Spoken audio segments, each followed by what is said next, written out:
துறைக்கு பயந்துகிட்டு நீ என்ன ஜெயலலிதா உன் கட்சியில கூனி குறுகி கும்பிடு போடுறானே அந்த மாதிரி நினைச்சிட்டியா எங்களையும்? உன் கட்சியில இருக்கிற மந்திரிகள் தொண்டர்கள் எல்லாம் ஆம்பளை பயணம் பொட்ட பசங்க அவன் கும்பிடு போடுவான்.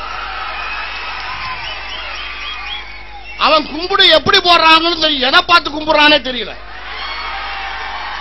ஒருத்தனும் நேரா கும்பிடல, குனிஞ்சு குனிஞ்சு கீழே எதையோ பார்த்து கும்பிடுறான்.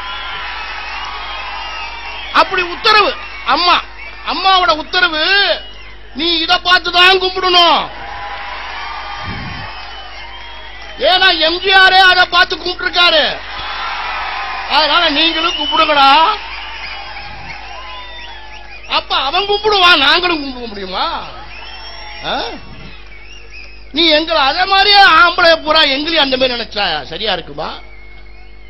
எங்களுக்கு கோபம் வந்து போராட்டத்தில் இறங்கலாம். 8000 பேரை சிறைச்சாலையில் அடைச்ச எங்க சின்னையா செஞ்சார், அவரையும் கொண்டு சிறையில் அடைச்ச